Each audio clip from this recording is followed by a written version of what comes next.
Royal suv isitgichlarini juda ham yaxshi bilasizlar. Ko'pchiligimizning xonadonimizda bor. Royal suv isitgichlarini ishlab chiqarish qiziq bo'ladigan bo'lsa, videoni oxirigacha tomosha qilasizlar, chunki korxonaga kelganmiz. Hozir men sizlarga har bir protsessni bitta-bitta ko'rsatib chiqaman. Royal zavodida bir kunda bitta smenada 2000 ta mana shunaqa suv isitgichlari ishlab chiqarilar ekan. Bu suv isitgichlarini har mingtadan 3 tasini olinadi. Mana shu yerda funksionallik tekshiriladi.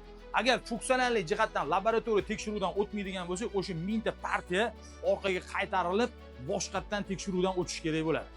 Mana shunaqa qilib sifatni doimo nazorat qilib turishadi. Bu yerda suv isitgichi ustiga suv quyib, uni suv o'tkazmasligini tekshirib olishadi. Sababi elektronikalariga suv o'tib ketib qoladigan bo'lsa, birinchidan tok urishi mumkin, odamni Xudo o'zi asrasin. Ikkinchidan elektronikasi kuyib qolishi mumkin. Shuning uchun albatta elektronikasini mana shunaqa holatda tekshirib olishadi, qanchalik suvni o'tkazadi yoki o'tkazmaydi.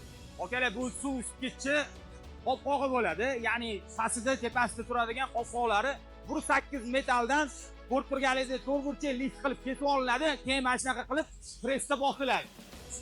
Suv isitgichlarni ishlab chiqarayotganda eng asosiysi bu uni svarkasini sifati bo'ladi. Chunki ichida suv turadi. Agar svarka sifatli bo'lmaydigan bo'lsa, albatta u yorilishga olib kelishi mumkin yoki suv oqib ketishiga olib kelishi mumkin. Shuning uchun svarka avtomatda qilinadi, ko'rib turganingizdek, odam aralashmaydi va uzilmasdan qilinadi. Uzilmasdan qilinsa, juda ham sifatli chiqadi. Svarka qilingandan keyin, svarkadan keyin ham tekshirib olish kerak. Shuning uchun suvni ichiga tiqiladi, 4 atmosfera havo beriladi, tekshiriladi. Agar ozgina bo'lsa ham o'tishga bo'ladigan bo'lsa, bo'ldi. Birakka chiqarib tashladi. Sonra bu nima bilasizlarmi? Hozir men sizlarga suv isitgichi ichini ko'rsatmoqchiman, ya'ni emallanganini. Albatta emallanishi shart. Sababi ertaga suvda zanglab ketmasligi uchun. Royal suv isitgichlarini ishlab chiqarayotganda sifat birinchi o'rinda dedi. Shuning uchun mana svarkasini aytdim, hali ko'rsatdim. Demak, svarkasi uzilmasdan qilinishi kerak. Endi bu svarkani tekshirishadi. Ish boshlanishidan oldin har kuni ertalab laboratoriyada mana shuni kesib olishar ekan. Mana shunaqa detallarni kesib olishgandan keyin buni stanokka qo'yib turib tortishadi, kuch berishadi. Ya'ni svarka qilingan joydan uzilmagan, metalli o'zi uzilib ketgan.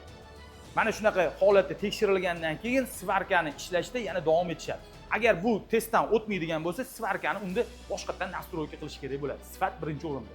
Kiyimimga mos qilib ham ishlab chiqarib qo'yishdi. Xullas, Royal suv isitgichlarini turli xil ranglarda ishlab chiqarilishar ekan. Biz endi asosan oq rangi bilan stalno rangini bilarganmiz, lekin boshqa ranglarda ham ishlab chiqarilar ekan. Agar sizlarga ham turli xil litrdagi yoki ko'rinishdagi Royal suv isitgichlari kerak bo'ladigan bo'lsa, xohlagan turini tanlab olaverasiz.